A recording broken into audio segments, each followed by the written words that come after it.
दोस्तों नमस्कार, आप सभी का स्वागत है क्वालिटी गाइडेंस के कंप्लीट बैच एचएस प्री 2025 में। ये आपका 12th लेक्चर है, 12वां लेक्चर है, जिसमें हम बात करेंगे एंडोजेनिक फोर्स के बारे में। एंडोजेनिक फोर्स को हिंदी में बोलते हैं अंतर्जात बल।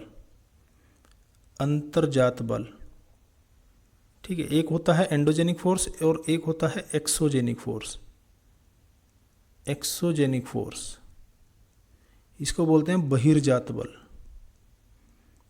बहिर्जात बल, देखिए इसके पहले के 11 लेक्चर मैं आपको कंप्लीट करवा चुका हूँ, जिसमें हम पूरा का पूरा यूनिवर्स पढ़ चुके हैं, अर्थ पढ़ चुके हैं, अर्थ हमारी कैसे बनी है, हमारी पृथ्वी कैसे बनी है, अर्थ के मूवमेंट कर चुके हैं, अर्थ हमारी इंटरनल स्ट्रक्चर कैसा है, आंतरिक संरचना कैसी है, इसके बारे में हम पढ़ चुके हैं। और इससे पहले जो मैंने लेक्चर डाला था जिसमें हमने बात की थी ओवरऑल जो मैपिंग है उसके बारे में, ताकि बच्चों को थोड़ा सा मैपिंग के बारे में पता चल सके।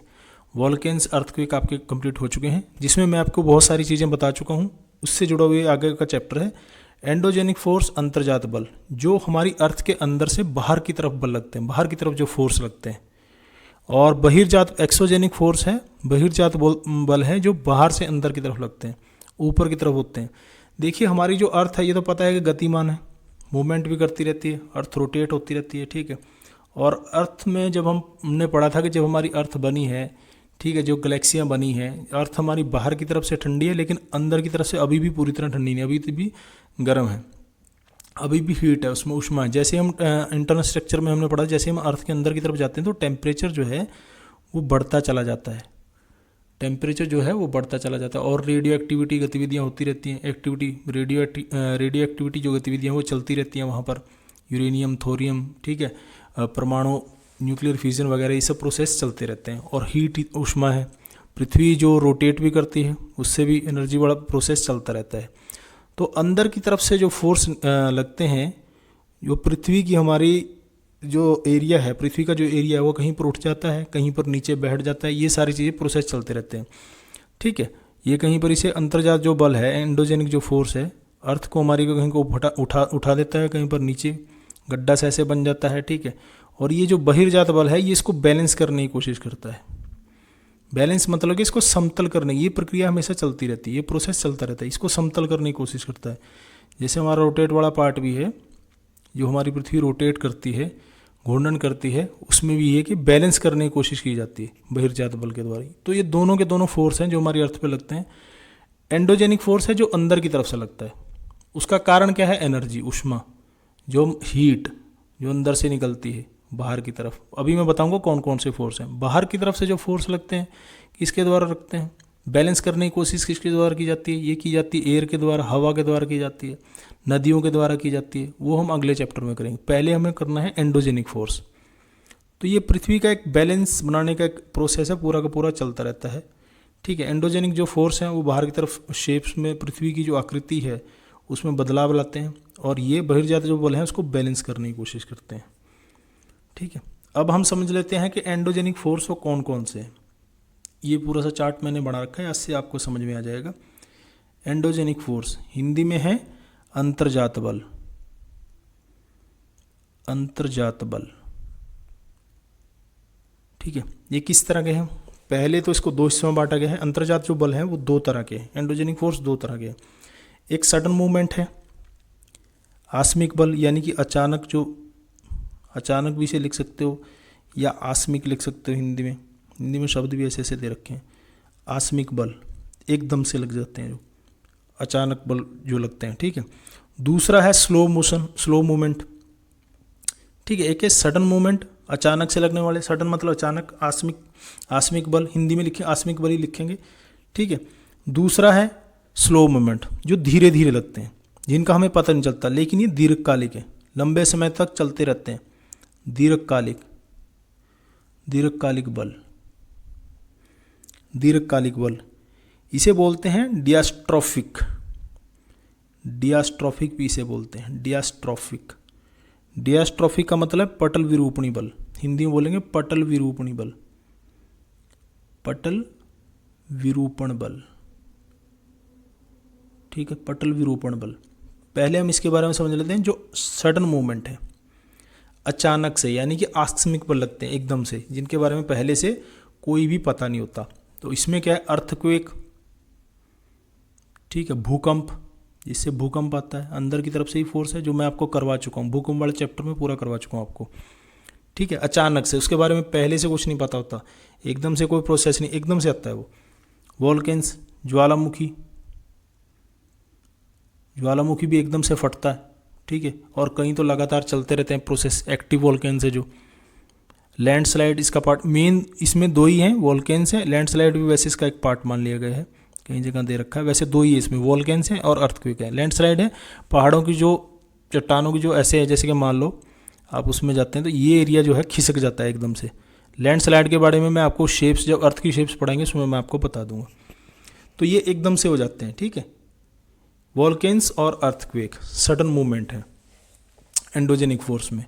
और दीर्घकालिक वन स्लो मोशन है, जो धीरे धीरे लगते हैं, हमेशा चलते रहते हैं प्रोसेस, इनके बारे में हमें महसूस भी नहीं होता, लेकिन ये प्रोसेस बहुत लंबा चलता है। बहुत लंबे प्रोसेस में बहुत सी शेप्स में, जो अर्थ की हमारी शेप है उसमें बदलाव लेके आते हैं। ये तो एकदम से हो गए, और ये स्लो मोशन दीर्घकालिक बल हो गए, इन्हें बोलते हैं पटल विरूपणी बल। डियास्ट्रॉफिक, इंग्लिश में बोलते हैं डियास्ट्रॉफिक, हिंदी में बोलेंगे पटल विरूपण बल। पटल विरूपण मतलब कि जो हमारी अर्थ का जो क्रस्ट एरिया है उसमें पटल, उसके पटल में बदलाव आता है। बदलाव कैसे आता है? जब हम लिथोस्फीयर पे, जिसमें हम रहते हैं, लिथोस्फीयर, लिथोस्फीयर के बारे में आपको बता चुका हूँ, स्थल मंडल या सरफेस एरिया जिसपे हम रहते हैं। ठीक है। उसके जो शेप्स है उसमें बदलाव आता है। कैसे आता है? ये दो तरह से आगे, इसको भी दो, इसको अच्छे से समझ लेना आपको भाई। ठीक है। ये दो तरह से, एक तो है आपका एपियोजेनिक या कॉन्टिनेंटल बिल्डिंग। कॉन्टिनेंटल बिल्डिंग है महाद्वीप निर्माणकारी बल, हिंदी में बोलेंगे इसे महाद्वीप निर्माणकारी बल, महाद्वीप निर्माणकारी बल, निर्माणकारी बल। ठीक है। महाद्वीप है जो हमारी क्रस्ट है जिसमें हम रहते हैं, कॉन्टिनेंट तो मैंने आपको बता ही दिया था कल। ठीक है। उसमें निर्माणकारी यानी कि उसमें बदलाव आता है। अब बदलाव दो तरह से, ठीक है, एक इसका फोर्स का एक होता है अपवार्ड, अपवार्ड को बोलेंगे ऊपरमुखी, ऊपरमुखी यानी कि शेप को ऐसे उठा देना, अर्थ का जो क्रस्ट का पार्ट इसको ऐसे उठा देना कहीं पर। ठीक है। ऊपरमुखी, कहीं पर आपने ऐसे देखा होगा, छोटा रीजन जहाँ पर उठा, हिलेरिया, हिलेरिया नहीं है ये पूरी तरह से, मतलब कि ऐसे उठा हुआ भाग, ऊंचाई से बन जाती है। ठीक है। डाउनवार्ड कैसे है? डाउनवार्ड को देंगे अधोमुखी, अधोमुखी बल, अधोमुखी बल। ये मैं आपको इसकी आगे शेप्स भी दिखा दूंगा कैसे कैसे। ठीक है। आपको सिर्फ इतना समझना है, एक तो ऊपर उठा दिया और नीचे डाउन कर दिया, ऐसे डाउन कर दिया और ये ऊपर उठा दिया, दो ही शेप है इसकी। ठीक है। इसीलिए से वर्टिकल, ये वर्टिकल फोर्स है। वर्टिकल तो आप समझते होंगे। ठीक है। ऐसे ऐसे वाला जो फोर्स है, ऊपर या डाउन वाला। ठीक है। एप्रियोजेनिक, एप्रियोजेनिक कॉन्टिनेंटल बिल्डिंग। ठीक है। महाद्वीप निर्माणकारी बल। दूसरा कौन सा है? हॉरिजॉन्टल, जिसको हम क्षैतिज बोलते हैं, इसको हम बोलते हैं, जो आपका वर्टिकल है इसको हिंदी में बोलते हैं लंबवत। ये लिख लेना भाई, लंबवत बल। ठीक है। और दूसरा है क्षैतिज, हॉरिजॉन्टल, जो ऐसे ऐसे लगता है। ठीक है। हॉरिजॉन्टल यानी कि क्षैतिज, इसको बोलते हैं ओरोजेनिक या माउंटेन बिल्डिंग। ओरोजेनिक या माउंटेन बिल्डिंग यानी कि पर्वत निर्माणकारी बल, पर्वत निर्माणकारी बल, निर्माणकारी बल। ये एक एक चीज नोट कर लेना भाई आप। ठीक है। पर्वत निर्माणकारी बल, निर्माणकारी बल में आगे क्या है? आगे इसके दो हिस्से हैं, आगे ये दो हिस्सों में है, एक है फोर्स ऑफ टेंशन और दूसरा है force of compression. Force of tension का मतलब क्या है? फोर्स ऑफ टेंशन का मतलब यानी भी यहाँ पर तनाव बल, हिंदी में बोलेंगे इसे तनाव, टेंशन है तनाव बल, तनाव हो गया मुझे, टेंशन है। ठीक है। इससे क्या होगा? इससे जो शेप्स बनेगी, इससे जो आगे जो फोर्स लगेंगे, या तो इससे फॉल्टिंग आएगी, फॉल्ट आएगा जिसे भ्रंश बोलेंगे, भ्रंश बनेगा। ठीक है। या इससे फ्रैक्चर आएगा, चटकन आएगी, चटकन बोल सकते हैं इसे, क्रैक्स होगा, दरार, दरार आ जाएगी इससे। ठीक है, ये तीनों मिलके एक ही भ्रंश ही बनाते हैं वैसे, लेकिन इसको अलग अलग मैंने कई जगह आपको देखोगे आप कहीं पर अभी तो ज़्यादातर फॉल्टिंग ही लिखा होगा, भ्रंश ही बनेगा। आगे मैं आपको शेप्स बढ़ा दूंगा, आपको समझ में आ जाएगा। दूसरा है फोर्स ऑफ कंप्रेशन। कंप्रेशन क्या होता है? कंप्रेशन होता है संपीड़न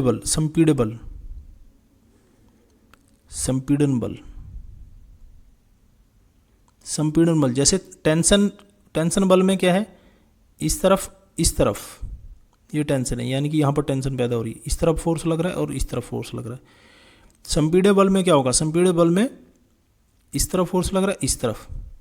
कंप्रेशन, आप फाइल्स भी देखते हो, जैसे आपने देखा हो कंप्यूटर वगैरह में, कंप्रेशन किसी फाइल को कंप्रेस करना है, छोटा करना है, ठीक है, एक दूसरे से जोड़ना है, मतलब कि साइज में। तो इसमें क्या होगा? फोल्ड होगा।